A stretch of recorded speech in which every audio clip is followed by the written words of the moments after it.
Hello दोस्तों, Bharat updates channel में आपका स्वागत है। और दोस्तों, आज सुबह की 13 बड़ी खबरें, 13 बड़ी अपडेट्स जो हैं मैं आप सभी के लिए लेकर यहाँ पर आ चुका हूँ। तो एचपीयू ने घोषित किया यूजी छठे सेमेस्टर का परीक्षा परिणाम। यूजी के परिणाम के आधार पर बनेगी मेरिट लिस्ट। पीजी में मेरिट आधार पर प्रवेश देने का विरोध। राज्य और अंतर्राज्यीय 90 बस रूट और बहाल। तो 16 अक्टूबर की ये बड़ी अपडेट्स यहाँ पर रहने वाली हैं। इसके अलावा और भी मोस्ट इंपोर्टेंट अपडेट्स यहाँ पर आपको देखने को मिलेगी। तो वीडियो को एंड तक देखिएगा तभी आपको पता चलेगा। तो चलिए शुरू करते हैं दोस्तों पहली अपडेट से। तो ये रही, सूबे में कोरोना संक्रमित 4 और मरीजों की मौत। कुल्लू के 2, लाहौल कांगड़ा के एक मरीज ने तोड़ा दम। 261 नए मामले। तो यहाँ पर जो है अभी टोटल 261 यहाँ पे केसेस आए हैं। अगर आप ऑफिशियल अपडेट देखना चाहते हो तो आप मेरे टेलीग्राम चैनल के ऊपर विजिट कर सकते हो। टेलीग्राम चैनल का नाम है भारत अपडेट्स।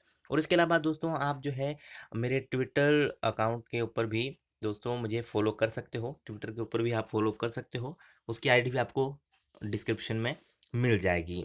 ठीक है। और टेलीग्राम पे मैं सभी तरह की पीडीएफ वगैरह वहीं पे अपलोड करता हूँ। तो वहाँ पे आप चेक कर लीजिएगा। ठीक है। तो यहाँ पर देखते हैं कहाँ पे कितने केसेस जो हैं आए हैं। तो कोरोना पॉजिटिव मामले 261 प्रदेश भर में आए हैं। मंडी में 63 आए हैं, शिमला में 52, कांगड़ा में 25, कुल्लू में 22, सोलन में 20, लाहौल स्पीति में 18, सिरमौर में 17, हमीरपुर में 14, ऊना बिलासपुर में 13 और चंबा में 4 मामले जो हैं सामने आए हैं। तो ये कुछ इंपॉर्टेंट अपडेट्स हैं। हमीरपुर जिले में भाजपा की पूर्व मुख्य संसदीय सचिव और 5 पुलिसकर्मियों समेत 14 लोग कोरोना पॉजिटिव पाए गए हैं। पूर्व सीपीएस के 3 अन्य परिवार सदस्य भी पॉजिटिव निकले हैं। तो ये थी दोस्तों कोरोना की अपडेट। चलिए नेक्स्ट अपडेट देखते हैं। तो अब 73वें दिन दोगुना हुए संक्रमित मरीज। 28 जुलाई के बाद पहली बार 24 घंटे में सबसे कम मौत दर्ज। तो देश में हर दिन कोरोना वायरस का ग्राफ नीचे की ओर बढ़ रहा है। स्थिति ये है कि अब 73वें दिन जो है संक्रमित मरीजों की संख्या दोगुनी हुई है। 27 सितंबर तक देश में संक्रमितों की संख्या 46 दिन में दोगुनी हुई थी। वीरवार को केंद्रीय स्वास्थ्य मंत्रालय ने पिछले एक दिन में 67,708 जो है नए संक्रमित मरीज मिलने व 81,514 मरीजों को डिस्चार्ज करने की पुष्टि की है। तो ये दोस्तों एक इम्पोर्टेंट रेट है। पहले मैंने आपको बताया हिमाचल की, है पूरे इंडिया की। ठीक है। और ये यहाँ पर आप देख ही सकते हो। तो पिछले 24 घंटों में 28 जुलाई के बाद जो है एक दिन में सबसे कम 680 मौतें हुई हैं। 28 जुलाई को एक दिन में 654 लोगों की मौत दर्ज की गई थी। तो अभी हम यहाँ पे, हाँ, तो अभी देश में कुल संक्रमित मरीजों की जो है 73,07,097 हो गई है मरीजों की संख्या। और इनमें से 63,83,441 अब तक ठीक हो चुके हैं। ठीक है। और देश में अब जो है 8,12,390 सक्रिय मामले हैं। तो ये कुछ दोस्तों अपडेट थी। चलिए नेक्स्ट अपडेट देख लेते हैं। तो 15 जवानों समेत 52 पॉजिटिव। कंसुमपट्टी एसएसबी दफ्तर में भरे थे जवानों के सैंपल। क्लीनिक के 3 व्यक्ति संक्रमित। तो ये शिमला की दोस्तों ये अपडेट है। ठीक है। चलिए नेक्स्ट अपडेट देख लेते हैं। अधिकांश बच्चे स्कूल खोलने के पक्ष में। यूट्यूब पर शिक्षा मंत्री ने किया संवाद। माइक्रो प्लान पर निर्भर करेगा स्कूलों का खुलना। तो हर दिन क्लास में दिलाएंगे शपथ। शिक्षा मंत्री ने कहा कि प्रदेश में स्कूल खुलने पर प्रार्थना सभाएं नहीं होंगी। ऐसे में कक्षाओं में जाकर 2 मिनट की शपथ लेने की शुरुआत जो है की जाएगी। इसमें शारीरिक दूरी रखने, फेस मास्क पहनने, हर पीरियड के बाद हाथ 20 सेकंड के लिए धोने, हाथों को सैनिटाइज करने, स्कूल से सीधे घर जाने, घर परिवार और आस पड़ोस को जागरूक करने, स्कूल से घर पहुंचते ही पहले अपनी सफाई करने और परिजनों में सीधे जाकर ना मिलने की प्रतिज्ञा रोजाना ली जाएगी। तो ये कुछ यहाँ पे निर्देश जारी किए जाएंगे। और रिसोर्स ग्रुप में होगा संवाद। तो शिक्षा मंत्री गोविंद ठाकुर ने जो है वीरवार को यूट्यूब के माध्यम से शिक्षकों, विद्यार्थियों और अभ्यर्थियों के साथ जो है संवाद किया। इस दौरान अधिकांश बच्चे स्कूल खोलने के पक्ष में दिखे। कुछ अभिभावकों ने भी नियमित कक्षाएं शुरू करने की बात कही, जबकि कुछ अभिभावकों ने कोरोना संक्रमण के मामले बढ़ने का हवाला देते हुए स्कूल बंद रखने और ऑनलाइन पढ़ाई को ही जारी रखने की वकालत की। तो ये कुछ दोस्तों यहाँ पे अपडेट्स हैं। चलिए नेक्स्ट अपडेट अभी देख लेते हैं। तो ये रही, शिमला में चंडीगढ़ रूट पर भेजी गई 14 बसें। परवाणु डिपो की बस को मिली सबसे अधिक सवारियां। हरिद्वार भेजी बस अंबाला भी जाएगी। तो बाहरी राज्यों के लिए बस सेवा शुरू करने के बाद वीरवार को एचआरटीसी ने शिमला से चंडीगढ़ रूट पर 14 बसें रवाना की। 12:20 बजे जो है परमाणु डिपो की बस को सबसे अधिक 44 सवारियां आईएसबीटी से मिली, जबकि 2:15 पर आईएसबीटी से चंडीगढ़ रवाना हुई रामपुर डिपो की बस महज 3 सवारियों को लेकर चंडीगढ़ गई। वीरवार को एचआरटीसी ने रात 8:40 पर हरिद्वार के लिए नाइट बस सर्विस भी रवाना की। आज एचआरटीसी शिमला से अंबाला रूट पर दोपहर 12:36 पर बस रवाना करेगी। तो ये कुछ यहाँ पे रूट दोस्तों बताए गए हैं, ठीक है, तो ये आप देख सकते हो यहाँ पे। और अंबाला भी जाएगी अभी बस, तो ये भी आप देख लो, ठीक है। चलिए नेक्स्ट अपडेट अभी देखते हैं दोस्तों। तो ये रही, निजी स्कूलों के दबाव में पूरी फीस लेने की तैयारी, कैबिनेट बैठक में होगा फैसला। शिक्षा निदेशालय ने सरकार से अन्य फंड पर स्थिति स्पष्ट करने को कहा। तो प्रदेश में विद्यार्थियों की पढ़ाई के लिए स्कूल खुले ही नहीं हैं और निजी स्कूलों ने अभी से पूरी फीस वसूलने के लिए दबाव बनाना शुरू कर दिया है। कोरोना काल में सरकार के निर्देश पर निजी शिक्षण संस्थान केवल ट्यूशन फीस ही वसूल रहे हैं। अब इस शर्त को हटाने की तैयारी शुरू हो गई है। उच्च शिक्षा निदेशालय ने सरकार को प्रस्ताव भेजकर निजी स्कूलों में ट्यूशन फीस के साथ अन्य फंड लेने या ना लेने पर स्थिति स्थिति जो है स्पष्ट करने को कहा है। अनलॉक 6 शुरू होते ही निजी स्कूलों ने अपनी आर्थिक स्थिति का हवाला देते हुए सरकार से शर्त शर्त जो है हटाने की मांग की है और संभावित है कि आगामी कैबिनेट बैठक में इस पर चर्चा के बाद फैसला हो सकता है। तो ये भी दोस्तों एक इम्पोर्टेंट अपडेट है, ठीक है। चलिए दोस्तों अभी नेक्स्ट अपडेट देख लेते हैं। तो विद्यार्थियों की 100% हाजिरी के बाद लागू हो सकता है फैसला। तो ये कुछ इम्पोर्टेंट अपडेट हैं। चलिए नेक्स्ट अपडेट देखते हैं अभी। तो कैबिनेट बैठक टलने से लटका अटल टनल की सुरक्षा का प्लान, मंत्रिमंडल की बैठक में जाना था, सुरक्षा पर बना पीएचक्यू का प्रस्ताव। मुख्यमंत्री जयराम ठाकुर और 2 मंत्रियों के संक्रमित होने के बाद मंत्रिमंडल की बैठक टलने का अब प्रदेश के जरूरी कामकाज पर असर दिखना शुरू हो गया है। देश के लिए सामरिक रूप से अति महत्वपूर्ण और अति संवेदनशील अटल टनल रोहतांग की सुरक्षा व्यवस्था का पुलिस मुख्यालय का प्रस्ताव अधर में लट गया है। पुलिस मुख्यालय ने टनल की सुरक्षा को एक एडिशनल एसपी समेत करीब 200 पुलिस कर्मचारियों की तैनाती के लिए जो है पद सृजित करने का प्रस्ताव भेजा था। इसे जो है कैबिनेट से मंजूरी मिलनी थी। इसके बाद जो अधिकारियों की तैनाती के अलावा 2 थाने और 2 मल्टीपर्पज पुलिस चेक पोस्ट बनाने का काम भी शुरू होना था, लेकिन कैबिनेट बैठक टलने की वजह से अब इस प्रक्रिया पर ब्रेक लग गया है। तो फिलहाल प्रदेश के पुलिस ने जवानों की रोटेशन में तैनाती कर सुरक्षा का जिम्मा संभाला रखा है, लेकिन स्थायी व्यवस्था न होने से टनल को सुरक्षित रखने में मुश्किलें आ रही हैं। तो ये सभी तभी पॉसिबल हो पाएगा जब जो है कैबिनेट मीटिंग होगी, और कैबिनेट मीटिंग में दोस्तों और भी बहुत सारे फैसले आने हैं, और फर्स्ट और सेकंड ईयर के बारे में और भी बहुत कुछ फैसले जो हैं कैबिनेट मीटिंग में लिए जाएंगे, ठीक है। तो अभी इसकी मतलब पता नहीं है कि डेट इन्होंने अभी नहीं अनाउंस किया है कि कब होगी कैबिनेट मीटिंग।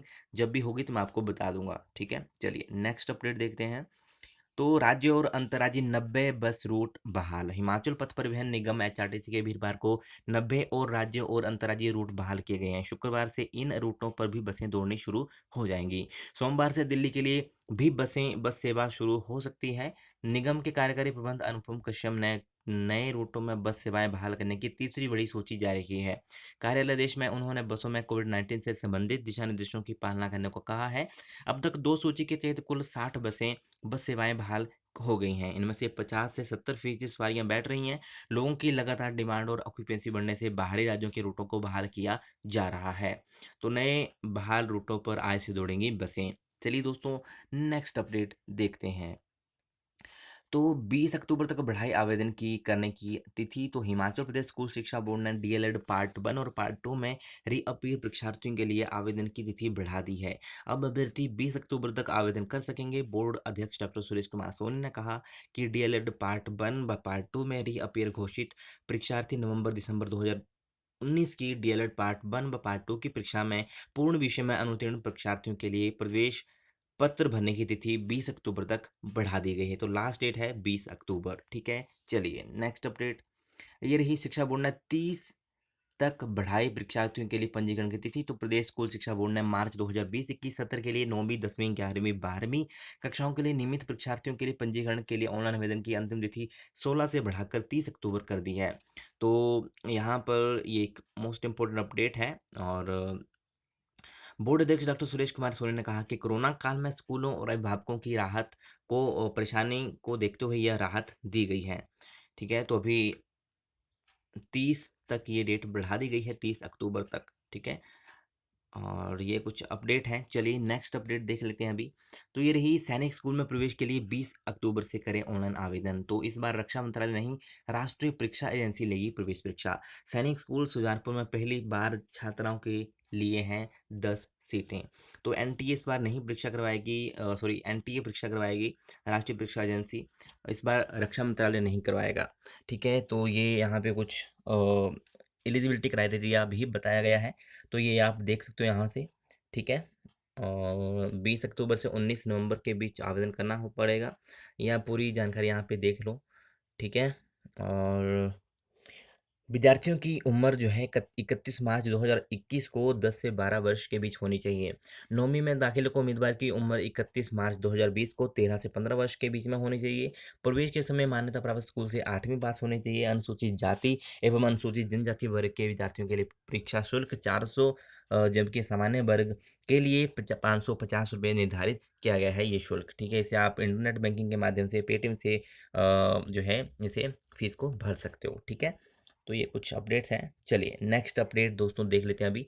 तो एबीपी ने कुलपति दफ्तर के बाहर किया मूक प्रदर्शन। पीजी में मेरिट आधार पर प्रवेश देने का विरोध, पेपर चेकिंग की प्रक्रिया दुरुस्त करने की उठाई मांग, छात्रावासों की फीस माफ करने का किया आग्रह।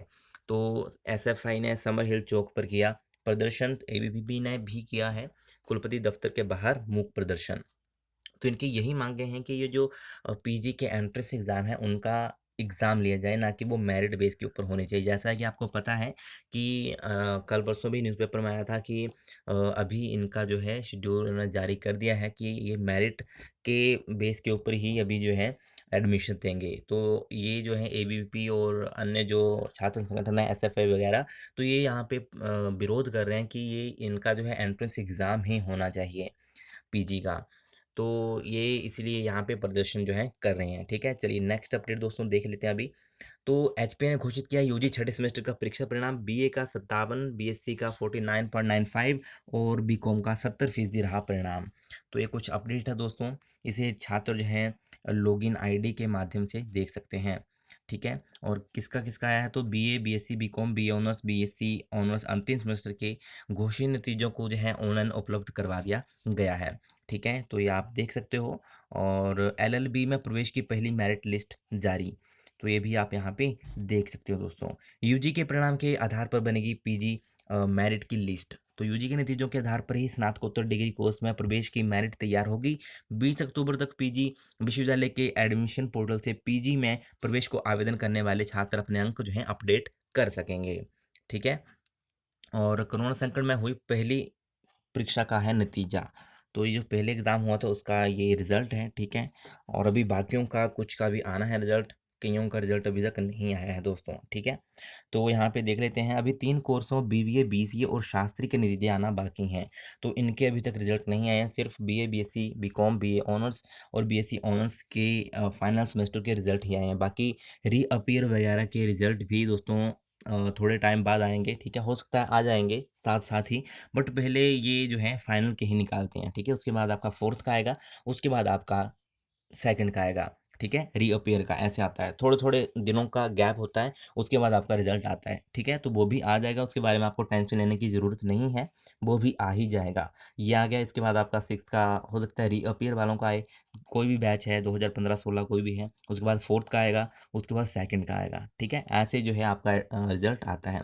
तो ये थी आज की मोस्ट इंपॉर्टेंट अपडेट्स, और अगर आपको वीडियो अच्छी लगे तो इसे लाइक, शेयर और चैनल को सब्सक्राइब जरूर करिएगा मेरे लेटेस्ट अपडेट्स के लिए।